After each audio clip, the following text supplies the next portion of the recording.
issue of in mediation. Any of that thing reminds me, we are going to record this one and put it on our website, just so you think of that if you are asking any tough questions or anything like that. We are going to try to have this one on our website afterwards for people who couldn't attend or for other training resources. So just to let you know. So option generation and brainstorming. Last month we did a basic training for a group of folks in Casper who were interested in learning how to become mediators. And as we were going through that training, I was just struck by what an important part of the mediation process this is, and one that is sometimes not overlooked, but maybe we don't put as much emphasis on it as we do some of the other things as far as reframing and agreement writing and different things like that. So I thought for our webinar this month we would just look at what some different folks have said about this issue and hopefully give you some new ideas of techniques you can use in your mediations, and maybe share some ideas that you all have that have worked for you. So when we look at the issue of brainstorming, first of all, do you find this to be a difficult part of the session? And if so, what do you think makes it hard? Anybody want to talk about that?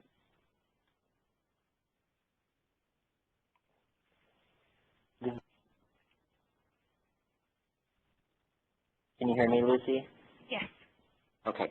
I would say one of the things is probably coming down to, depending on the mediator and depending on the topic of the mediation, if you don't have that background information, that could be difficult to help to ask the right questions.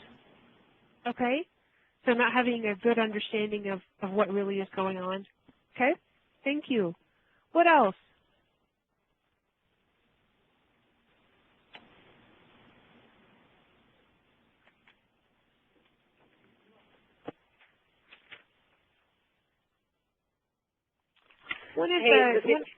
Yeah, go ahead. Oh, this is Tara, and I'm calling in. I apologize. I hope you guys can hear me okay. I think one of the things, we use brainstorming a lot as kind of a buzzword or kind of one of those things that is sort of a hip and cool thing to do, but in reality, it's kind of an unnatural process. Like it's kind of a, I don't know, it's not something that we always do in our normal life. We like to say that we come up with all these great ideas, and in reality, I think our minds are sort of not very expansive. We're kind of linear in the way that we often look at problems, and so I think the brainstorming process is sort of a weird fit sometimes as humans. Absolutely. Thank you, Tara.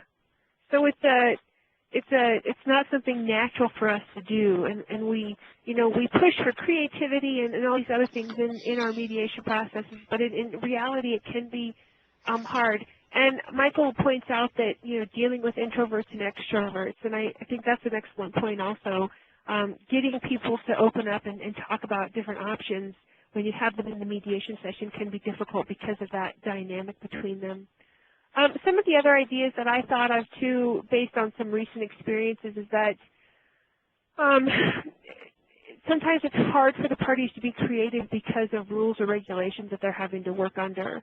And so it can seem disingenuous of us to be like, let's talk about all these different things that we can throw out there, but knowing full well that there's a very limited range that can even end up in the final solution.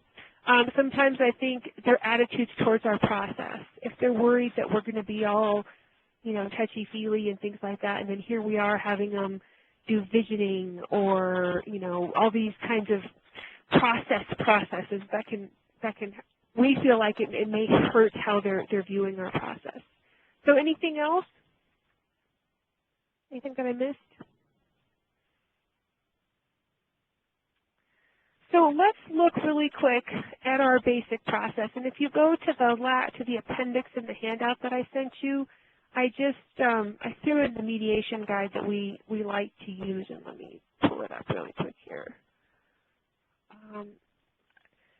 What we've done so far in the mediation, we've set the stage, we've done our introductions, we've made the parties comfortable with what's going to happen. We've done the storytelling. We've asked them to explain what's happened from their perspective. We've taken notes. we've done the active listening, we've reframed some of the different things that we've heard, we've summarized, and then we're developing this list of issues. And before we move into option generation, I do want to talk a little bit about the issue identification stage, because I feel like it's such an important part as we move into the problem solving and the option generation. So the Mennonite book that I like to quote from talks about issue identification being that critical bridge between storytelling and problem solving. And it serves as our agenda or the framework for the remainder of our mediation session. The list of issues that are created by the mediators from their listening during the storytelling can help the parties move from opponents to collaborators working on a common agenda. And so how do we do that then? The first thing is we identify the issues early in the process. We usually do this after both have spoken once, since much of what they say a second time is usually, you know, a rebuttal or a deepening of their story. But you're really going to hear a lot of those main issues in the early parts of the mediation.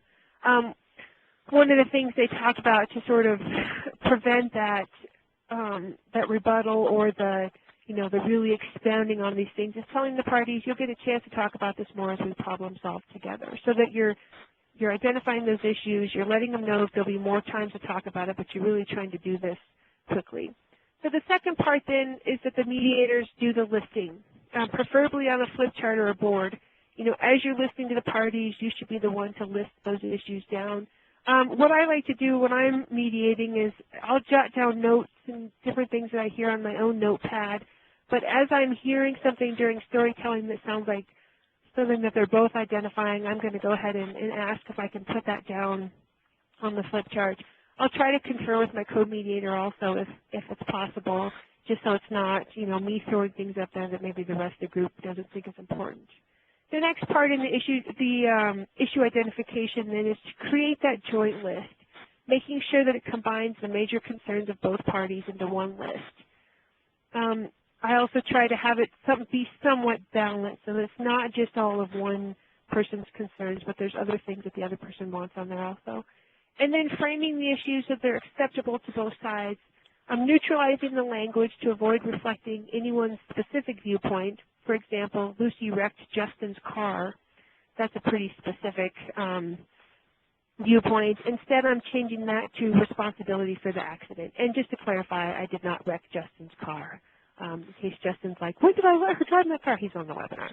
So, and it's a new car also.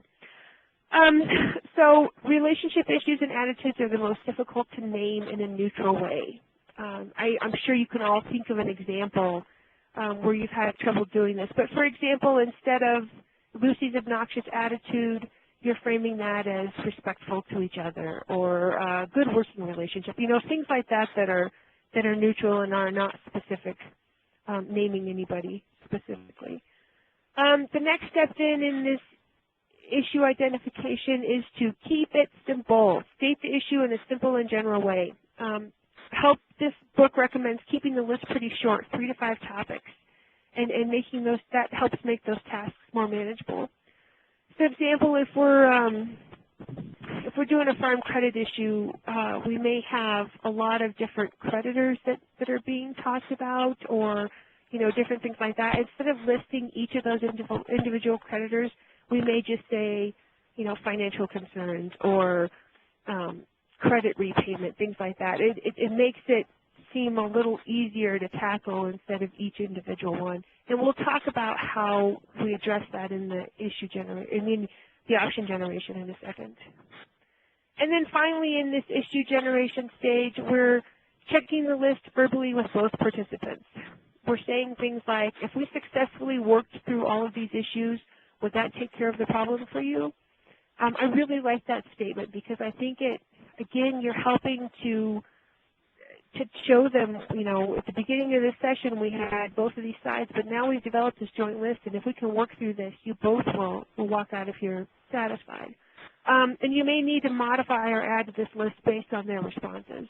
But I like, checking in with both, making sure that it's conclusive, and then moving on. So another thing that I wanted to point out, when I was looking for information about this, I came across this in the Mennonite Conciliation Services training manual, and it has to do more with facilitation, but they talked about the different stages of decision making, and I think that there's a lot of areas here that relate to what we're doing in mediation. When we think about how people in groups come to decisions, they have these 5 steps, and what they talk about, groups who are encountering difficulty with making decisions are often skipping the first 3 stages. So those are the plan, the generate, the evaluate, negotiate, and decide. And so the plan is what you're doing in pre-mediation. You're getting them to agree on the process. You're maybe getting a little bit of basic idea of what the issues are, what some of their goals are. You're educating them on what the steps of your process are going to be, and you're helping them understand what's going to be happening. The second step then is to generate. And when we're doing this in mediation, this is, after the storytelling and things like that, but you're generating a comprehensive list of available viewpoints and options. And so your role as a facilitator or mediator is to really do this in a way that they can see, using the flip charts, but also being firm about no evaluations. And I'm going to mention that a couple of different times in this webinar, but this is the biggest message from this is that we want the parties to come up with ideas. We don't want them to evaluate them yet. And to encourage diversity, you want the more diverse ideas at this point, the better. That this is, again, we'll talk about how hard this can be for people, but we want them to throw out as many ideas as they can. The third step then in that stage of decision making is to evaluate. And so after we've gotten all these issues out, after we've generated a bunch of different options, then as mediators we are helping them determine what kind of criteria are you going to use for evaluating these options, which ones are we going to, what's your process going to be, and then negotiating, and then finally deciding. And I think you can see how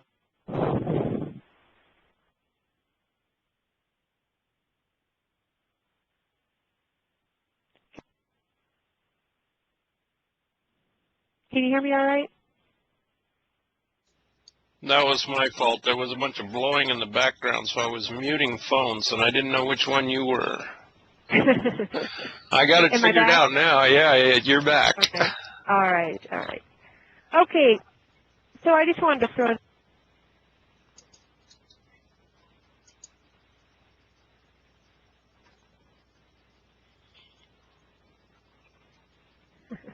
Can you hear me? Yes. Okay. That's all right. I'll leave both of those state of Wyoming phones alone. All right. So another thing that I stumbled across when I was working on this, and I thought was very interesting too, is the other complication that we have as mediators is developing an awareness for the need for options. And this is from Christopher Moore's book that we use a lot in our training, The Mediation Process. He says that parties are often so convinced that they know the best solution, all they need to do is persuade the other side. And so they commit themselves to specific positions for a variety of reasons. And in case they're painting themselves into a corner for a lot of different reasons. The first one is that position meets some sort of intangible psychological need. They feel it's the best solution, and they're not open, to hearing any other ones. They believe the other parties do not know what is best for them. And they believe they can weaken resistance on the other side if they continue to argue their position. And then they believe they have the power, the influence to force their solutions on the other parties. And when I was looking at this list, I thought a lot of it relates to what we see in workplace mediation, that it's difficult for them to come up with different options because they're so convinced that they know what is best to resolve that situation. Anybody have any things they want to share about this idea? Is this something that you see in your sessions or in the work that you're doing, developing this awareness of the need for options? Lucy, this is Michael. Can you hear me okay? Mm-hmm. Yeah. Yeah, this actually I thought of earlier as well. Some people are afraid to brainstorm because they think they're putting too much on the table. But if you put it out there in a brainstorming session, that is actually what they're willing to do. And so I think they are afraid to have too many options out there because it would weaken what they believe is the best resolution alternative. Absolutely. That's a great point, Michael. Absolutely. We'll talk about that in a second because that is a very real concern. They don't want to show their hand, and they don't want to end up having to compromise with something that isn't their optimal, so they are hesitant to do that. Thank you. Anybody else?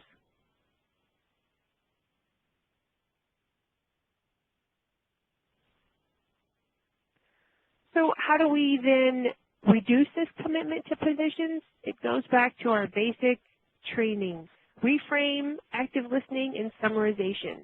We're reframing because we're trying to figure out what is the interest behind that position, and we're also trying to help them realize, what do they really want when they're making these position statements. And that we're also trying to get commitment from the parties that will explore settlement options that will attempt to meet their identified needs.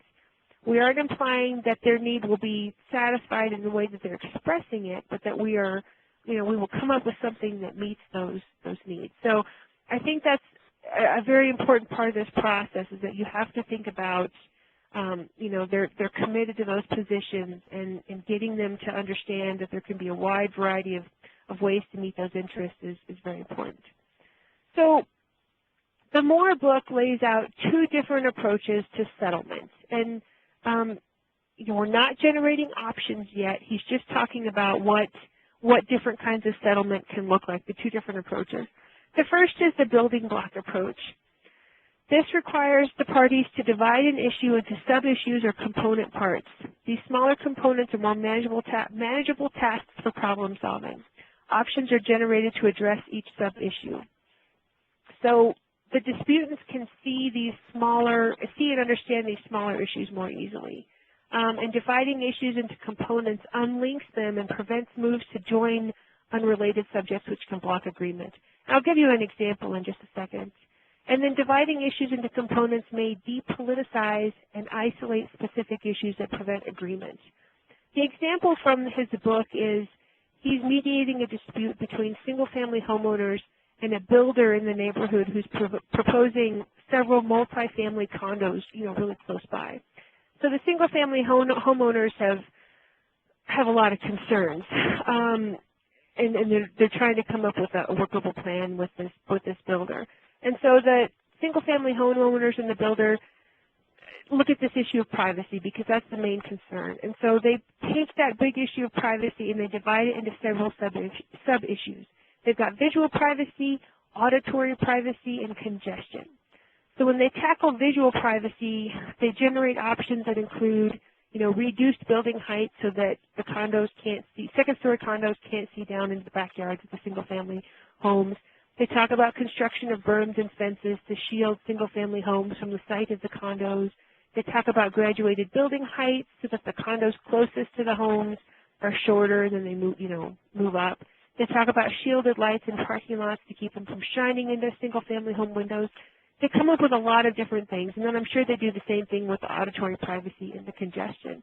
But in taking what, privacy seems to be a very big issue and perhaps at times insurmountable, by dividing it into those sub-issues and some of those building block components, then they can come up with a lot of different things. And what I could see happening and I have seen happen in mediations too, is that you may get agreement on 95% of those sub-issues, and they'll have something else that they can't agree on. So they can take that other thing and move it up their process, whether that's an appeal or, taking it to court, but they still end up having an agreement on all these other components. Instead of having, yes or no, they've got yes, things that work, and then here's something that we need help deciding what to do. So that's one approach to settlement. The second approach then is an agreement in principle. And this requires disputing parties to create or identify a bargaining formula or a set of general principles that will guide the final shape of that agreement. And this is definitely not as familiar an approach to parties, and so it may require more guidance from the mediator. The example that he gives in the book is from the Metropolitan Water Roundtable in Denver. And so he had groups including water suppliers, environmental groups, ranchers, and recreationists. And they were initially stalled over this issue of whether additional water was needed in the Denver area and a potential proposal to construct a dam. And they just couldn't move past that part. So they eventually agreed that yes, more water was needed and that a dam was part of the solution somewhere. And once they had that on the table, that agreement in principle, then they went on to negotiate a variety of different things. You know, the sources for the water, was it going to be through conservation, through groundwater, things like that. The size and the location of the dam. If they agreed that yes, we need one, then they could negotiate where's it going to be, how big is it going to be, and different things like that. So getting that agreement in principle helped move them off of what was holding them back, and then they could work on all those the sub-issues, I guess, of an agreement in principle. So those are two methods that he talks about as far as reaching settlement. So let's move into the whole point of this webinar then, which is the option generation methods. And in my reading, option generation methods have a number of characteristics in common. They attempt to generate several options so that the parties can move from a bipolar view of the solutions to a multipolar view. They attempt to separate the stage of generating options from later evaluation stage. Remember, I warned you, this is a big focus of this. We are not letting them evaluate right now. We are just generating options. They focus the effort of the negotiators or the disputants on the issue or the problem to be solved and not the other party. So we're moving that, we're separating the people from the problem at this point. It's not about each other. It's about the issue that needs to be solved. Okay, let me find my little list here. Sorry, I've got different papers scattered all over. Those are the, let me see if that's the only component.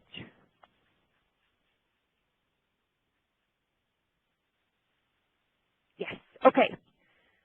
Any questions about that? So now that we've laid down what the characteristics of those different option generation methods are, let's talk about brainstorming, which is the first one that pops into my head. And, oh man, my notes are just all over the place. Brainstorming. The definition then is to stimulate creativity by generating as many ideas as possible in a short period of time, unhindered by critical evaluation. So as the mediator then, you explain the purpose, stressing that evaluation will occur later and that all ideas are welcome, both serious and non-serious. And you frame the problem in a how-to format. In the example of helping two parties mediate the closure of a partnership or the restructuring of a partnership, how can money be located to pay the partnership debts without requiring a further cash investment by either party? So you're framing it in a how-to. You can see that that statement is not specific to either one. It's framed neutrally, and you're hoping to generate some different ideas. So you welcome each idea, and you put it on the flip chart, and then you encourage participants to piggyback, taking previous ideas and modifying them. You're keeping this process short, and you're more suggest instructing them to avoid stating purely self-serving options.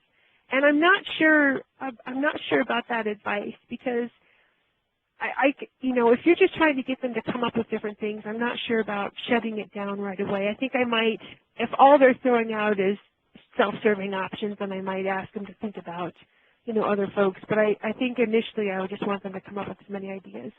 And then this process can be done in a large group, a small group, individually, depending on their level of comfort in talking together. Has anybody ever done brainstorming in caucus, just with the parties individually?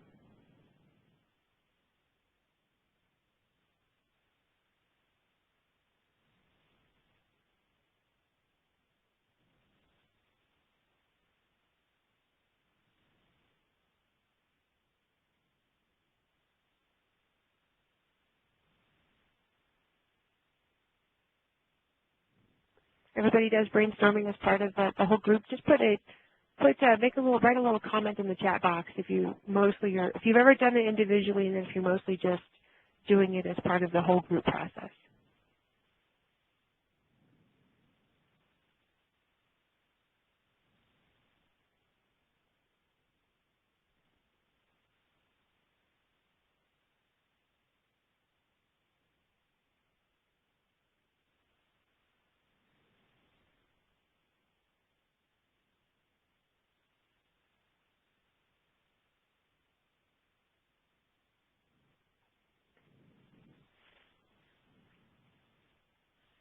So Elaine, what was your reason for doing it individually then, if you don't mind sharing with us?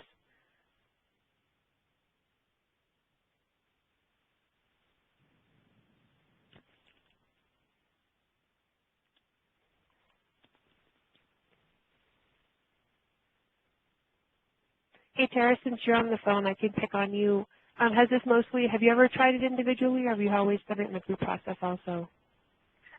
You know, you can pick on me all you want, but I don't have much to contribute because I've always done it as part of a group process. And I'm kind of just thinking through right now what that would be like. It was mentioned earlier that, you know, people are sometimes hesitant to brainstorm because they don't want to put all their cards on the table. And so doing it in a caucus individually could be really fantastic. I'm just kind of thinking through how that would go, but I've never done it. Well, I think what it got me thinking about is maybe having it be part of the brainstorming. Maybe not doing the whole brainstorming in the individual groups, but if I was really getting some resistance at first and folks weren't comfortable, you know, like we talked about before, either they're worried about showing their hand or they're worried about, you know, saying too much, I think that maybe, you know, there might be times where we could talk individually and just get the ball rolling. Also, if the power differentials are big, or there's, you know, that they really don't feel comfortable talking in front of each other, I can see, you know, it might be something to try. We'll talk at the end, too, about the pros and cons of both of those, but it's interesting to see what folks are coming up with. Thank you, Elaine. I appreciate that comment. I think that I could definitely see that happening.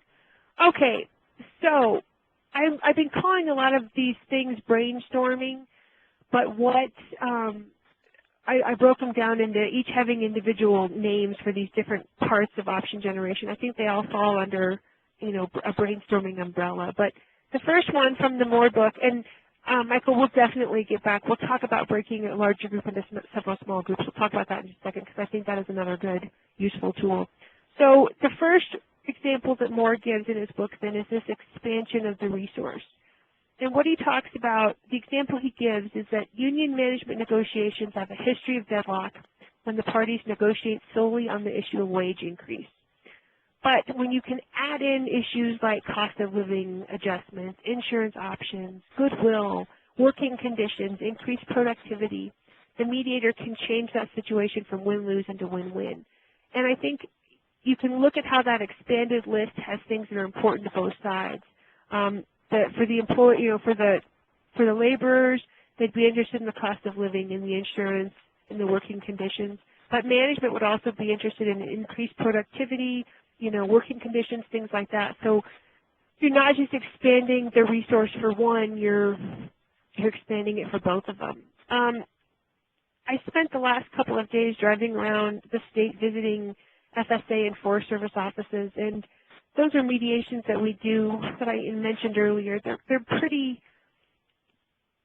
focused on regulations, and so sometimes there isn't a lot of room to be creative and you know, generate some things. But I actually thought that this idea of the expansion of the resource may be a tool to use. When we mediate Forest Service issues, it's often the grazing permit reduction, and so the rancher is either, you know, taking less cows out or taking them out for a less amount of time. But if there were some other things that permit or that allotment could benefit from, as far as fence maintenance or water development, if we could get both sides to start throwing in some of those other things, then we're expanding the resource a little bit and maybe coming up with some things that both sides would find appealing. So any thoughts about expansion of the resource? Anybody had any experience with that?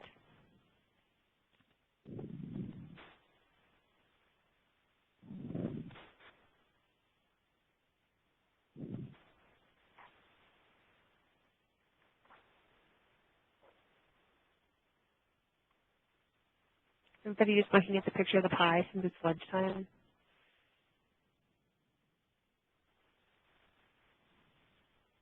Well, think about that idea, and if you have any examples you want to share, feel free to pipe up. Okay, the next one then from the Moore book is this issue of logrolling. This is where you're trading items that are valued differently by the parties. It allows each party to offer something that they value differently than what is being offered by the other side. So the example he gives in the book is that a company hired a consultant, and they weren't very explicit about the terms of the contract in regards to contract termination. That was kind of a gray area. So the consultant, in good faith, put a lot of work into a project and, in fact, put in more time than the company wanted to pay for. The company was not satisfied with the work and didn't want to pay, especially for this extra amount of time that had gone into it. The consultant hired a collection agency, and the parties found themselves in mediation. The company knows they'll probably have to pay something, especially if it goes to court, but they feel very strongly that they don't want to pay the contractor. Through reframing and active listening and things like that, the mediator discovers that the consultant is more concerned about the principle of the whole thing than actually getting that money.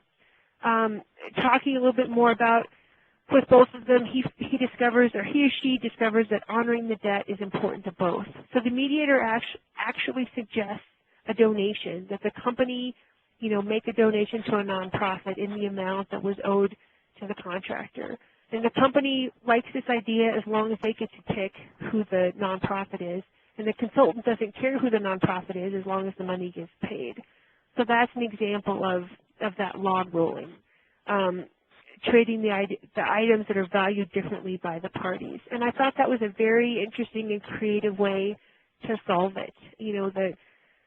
The contractor just wanted somebody to have the money, wanted the company to have to pay the amount of money, and the company felt very strongly that they didn't want to give it to the consultant, so therefore they come up with something. Anybody have thoughts about that process or about that example?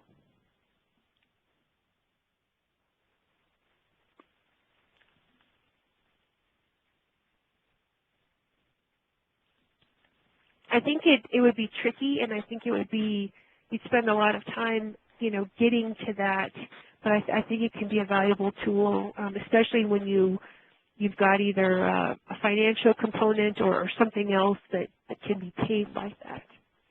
Okay. The next example then is alternation. When there's no way to expand the resource, the parties may alternate between the options each of them favors. In the alternating scheme, neither side forsakes their preferred option. They just enjoy it at a different time. And the example he talks about in the book is to settle a conflict between a married couple about where to go on vacation. They'll go to the mountains this year to satisfy the husband's interests, and next year they'll go to the beach to satisfy the wife's interests. And I think when I looked at this one, the first thing I did think of was the workplace, that this may be a good tool in the workplace when you're talking about, a scheduling conflict or a division of duties. If one person gets to do it this way for a while, and then the other person can do it the way that they want for a later time. Alternative schemes will be more integrative than simple compromise when the resource that is sought cannot be divided into parts without excessive loss of value to the negotiators. That's a complicated way of saying this will work best if they can afford to go on both vacations year after year. If whatever you're mediating or whatever they're working on is limited resources, and this process may not work as well because you are just having people compromise. But if they have those resources, they can do these things. It might be a good tool. Okay. So designing new and specifically integrative interest-based solutions. This goes back to everything we talk about in Getting to Yes and what we teach in our, moving from positions to interest, separating the people from the problem.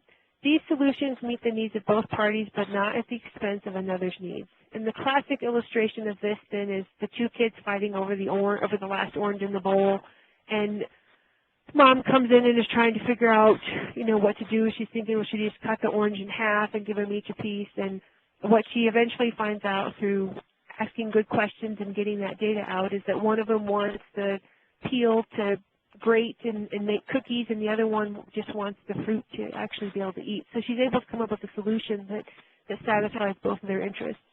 And the key here is just very careful data collection and asking those questions and really making sure that you're getting those interests out. That can help you build solutions of this type and build the kind of things that can meet these.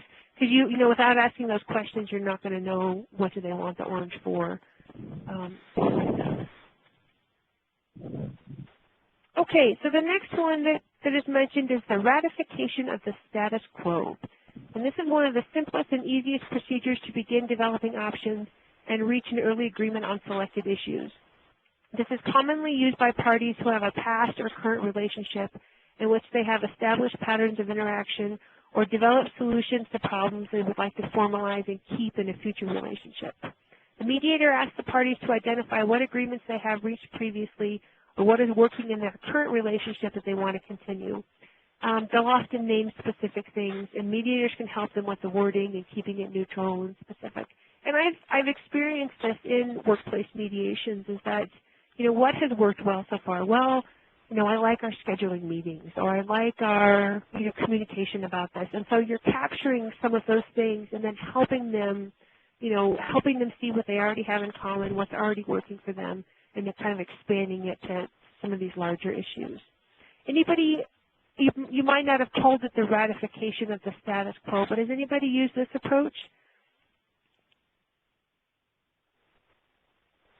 This is Elaine. I have done that before, trying to help people figure out, well, what has worked for you in the past? Can this be applicable in some way to the current issue? Mm-hmm. How was it received? It gave people, first of all, pause for thought. It made them focus on, it made them think back to a more positive time or situation that's happened between them. And then, sometimes it's generated new ideas, and other times it's brought out other issues that people hadn't been aware about. It's that well, we've done this before, but here's why. Mm-hmm. It's sort of like that, trying to help people turn from saying the yes but to the yes and. Mm-hmm. Mm-hmm. So it's been mixed, but I think it definitely can be a useful tool. And as you said before, where people have had an ongoing relationship and where it's a relationship that they want to or need to maintain for some reason. Sure, right, absolutely. I'm making some notes. That's interesting. I can see, too, the example that you give, I can see where it may just open up, or it may help you identify some of the other problems. If one person's saying, well, this has worked really well, and then the other one's like, no, actually it hasn't been, and you just think it's been working well, then it's kind of helping you get more of that story out at that point also. Mm-hmm. Anybody else?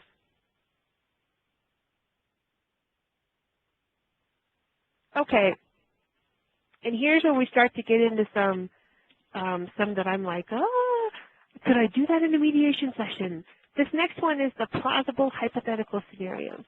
The mediator states the issue as a how problem and then charges individuals or small groups to develop hypothetical scenarios in narrative form in which the problem is overcome. They talk about using this in small groups with members from each disputing party. Michael had pointed out earlier, breaking a larger group into smaller or several smaller groups and then having them report back. This is one of those areas that they suggest, breaking them into small groups with having those small groups made up of a member of each of the other parties that are representative. And then this may result in more commitment to cooperative solutions. The parties can then assess all of the scenarios and pull out individual components for their own plans. I can see this working in a large multi-party situation where maybe you're helping them, through a planning process, or there's been a conflict over a potential plan, having them talk about those hypotheticals and then come up with solutions. I don't think it's probably a very short process, and it may be something that you really have to, work through for a while, but I can see it being a positive tool at times. Anybody ever used hypotheticals?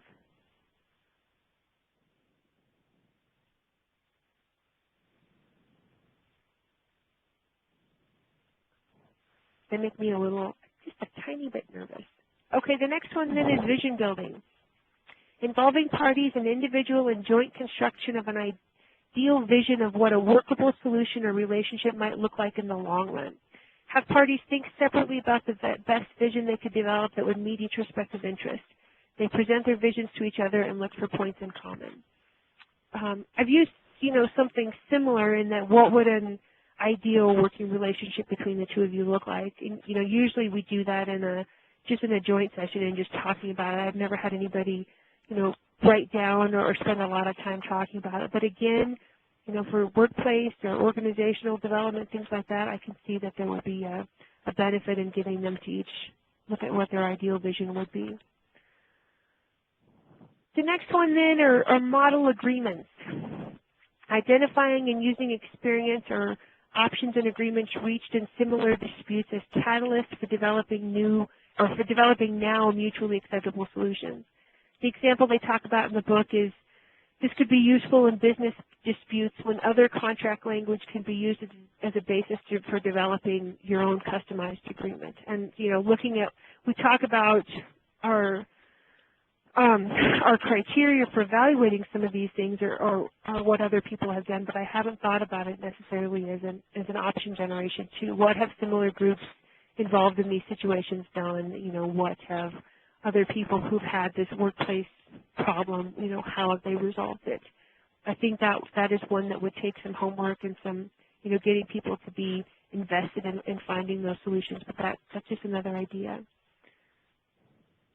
The other one he talks about is single text negotiating documents. And you may be familiar with this term and seen it in other things, but after identifying everyone's interests, the mediator or even one of the parties then develops a proposal that might satisfy the majority of the interests and resolve the dispute. This document becomes a draft settlement text that is circulated among the parties for comments and revision. The example that he talks about in the book was President Carter doing something like this a long time ago in a Middle Eastern dispute. I think that the mediator would have to be very positive they have identified everyone's interest. You wouldn't want to start a document that seemed to be missing, a big component, but then using this as a starting point with the permission from the parties, and then having people add to it, having people modify it, and just get it going. Anybody used this single text approach?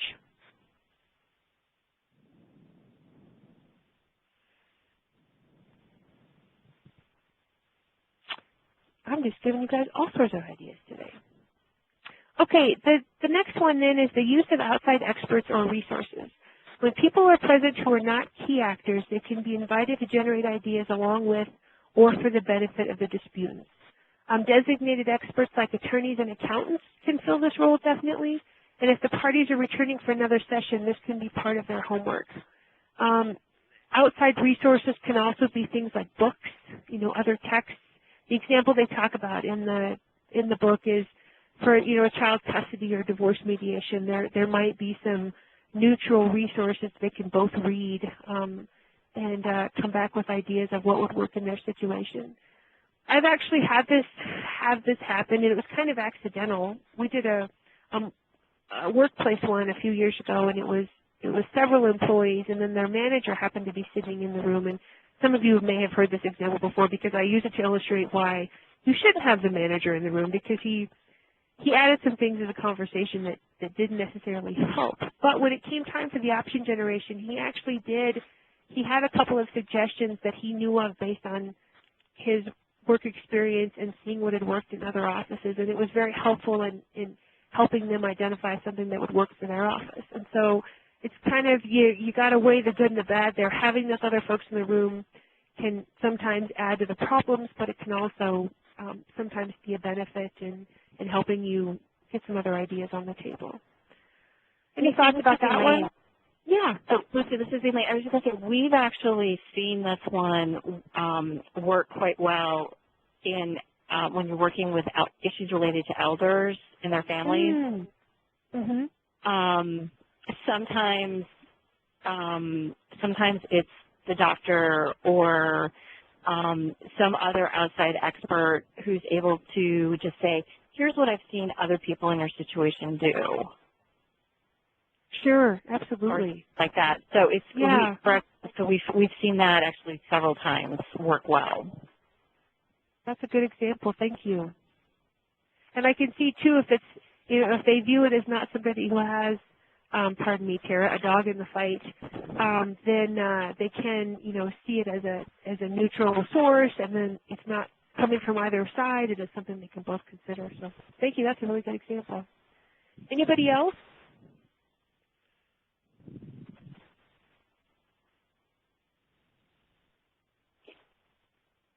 All right. Oh, I'm sorry. I forgot to turn the slide. The last one, then I saved the toughest one for the last, is the mediator suggestions. And we talk in our basic training, you're not offering solutions, you're not offering suggestions, but let's face it, we do, and it can be a valuable part of the process.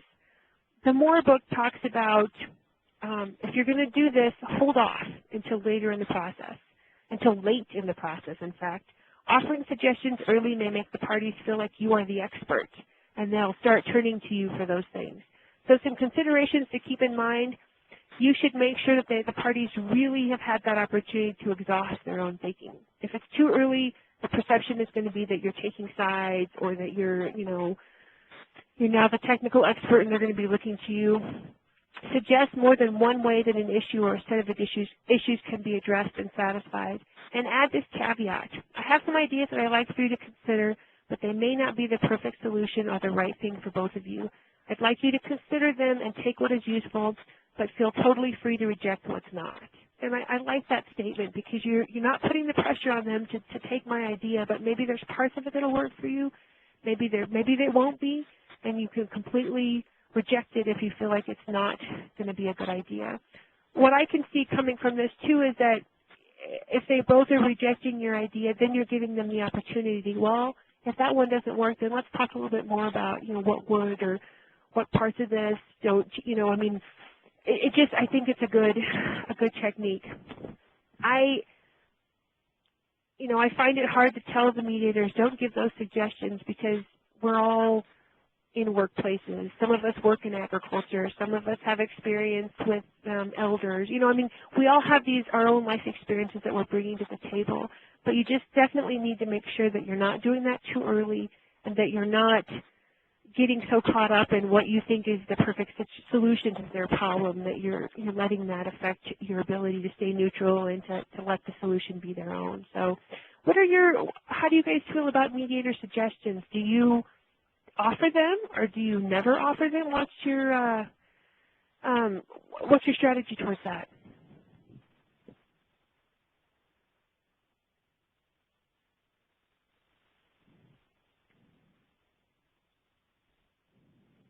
Anybody never offer suggestions? I think you can raise your hand.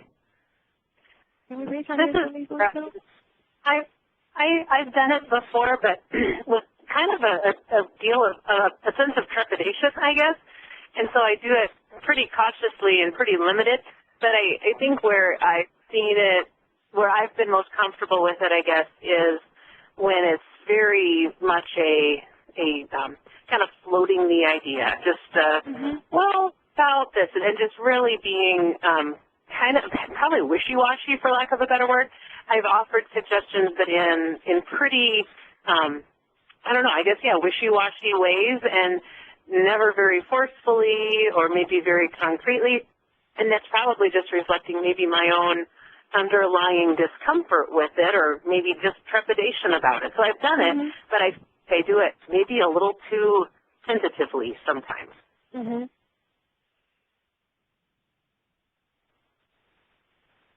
Who else?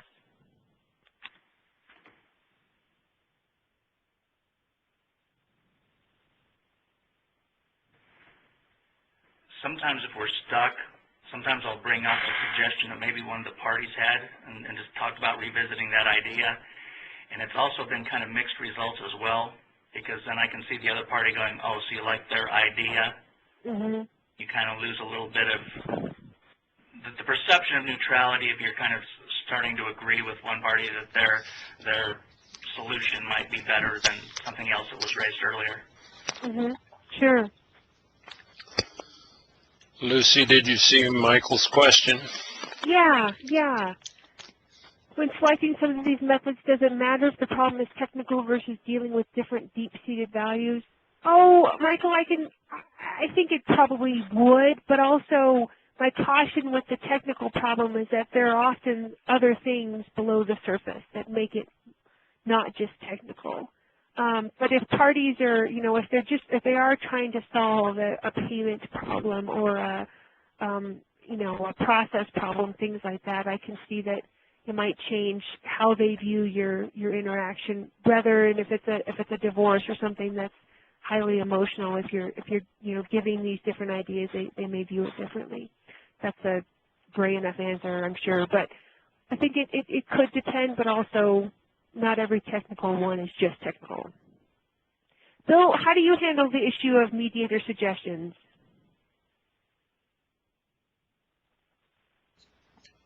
Was that my name you put on the front of that? Yes, it was. Okay, sorry. Put me on the spot. Oh, well, I was looking at something technical. Yeah, I sometimes make suggestions, like you said, after issues have been listed and we've talked about various alternatives. If there's something that I don't think has been suggested or covered, I may suggest that something be looked at or considered. I usually don't give a lot of detail on that until they've had a chance to discuss it and think about it. Mm-hmm. So again, you're making sure that it's not too early in the process. I think it's also can be a good way to just get the conversation going again if you feel like they're stuck generating these options. I think sometimes it can be a good tool to just, I was working with a group like this last year, and one of the things that they came up with was this. How would that look for you guys, or what do you like about that option? Just kind of getting the conversation going again. I think it can be a tool. Anybody never ever offer suggestions?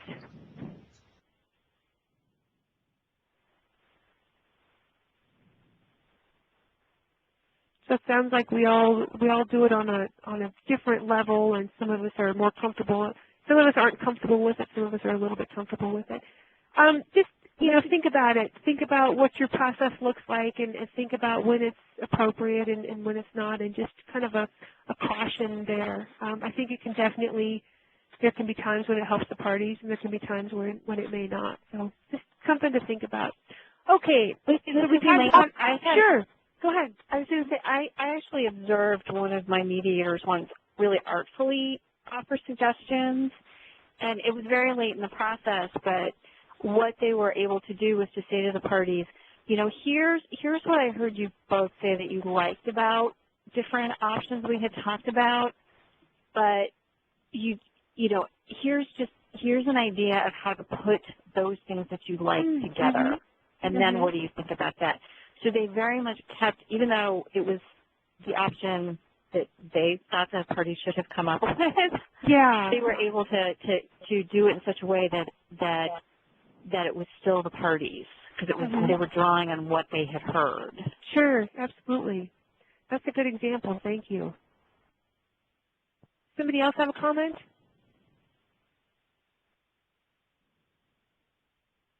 Okay, so we talked a little bit earlier about these forums then for option generation. The benefits of, doing it in a group session versus the caucus or individually. The joint session, if the group is comfortable together and if the knowledge or expertise of many of the people is needed to develop multiple options, or when the parties are uncomfortable delegating option generation to a smaller or mixed group. If you have a large multi-party and they're not comfortable with delegating any of that, then you're doing this with the whole group. The caucus method works if they aren't comfortable exploring options in front of each other. We've talked about a couple of the different reasons why. When suggesting options with a contending party present may be perceived as risking a premature commitment. I can think of this in workplace settings with a supervisor and an employee if saying things like, the employee could work a modified shift. I mean, if the supervisor feels like bringing that up is going to be a perception that I support this, then they're in a caucus is a better place to do it. When a party needs privacy to figure out what options he or she wants to explore in a joint session, maybe they want to say some of the things out loud, but they're just not ready to say it in front of both. Or when mutual option generation may reveal information that a party wants to remain confidential. those are times when you can do that in a caucus. And I think what also might be beneficial is if you do have, if it's more than just two parties and you have lots of different parties and you're meeting with them individually, and the mediator can collect these options and bring them back in a way that doesn't identify who brought up this option. You know, it's just all one general list from everybody. I think that can help alleviate some of the concerns that those folks might have. Any other comments or thoughts about these two different forums for option generation?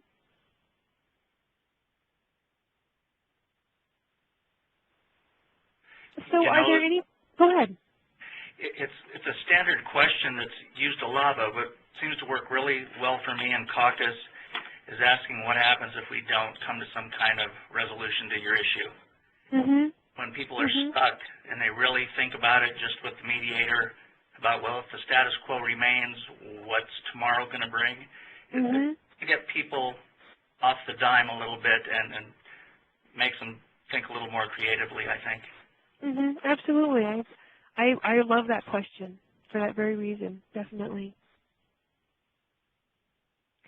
So have I missed any techniques that you use for brainstorming and option generation?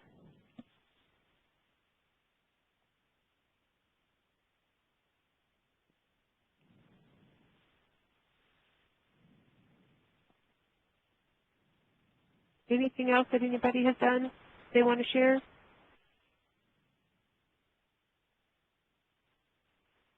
Well, I hope this has given you some different ideas of some things that you can use in your own practice. If you look at the bottom of your handout, I did provide you with some of the resources that I used. There's also, some information online. I Googled the single text approach because I was curious to see what that, and that alone brought up a lot of different examples and different pages of how people have used that and kind of the pros and cons of doing it.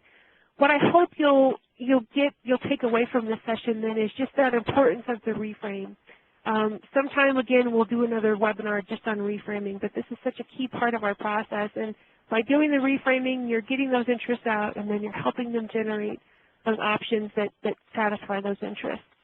So you want to know as much as you can about their interests and make sure that they know as much as they can about each other's.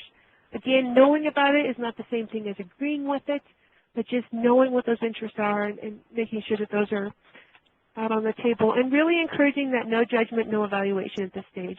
This is something that we struggle with when we're doing the agency mediations, because we'll say, well, what about that? We encourage people to come up with crazy ideas, but then the first instinct is to say, well, that's not allowed in the regulations, or that's not and as much as we can, just encouraging people to think about these different things, because maybe out of that we can come up with something that is allowed within the regulations. And then be patient. Sometimes this might be the biggest part of your mediation, and it can be tough to kind of slog through it.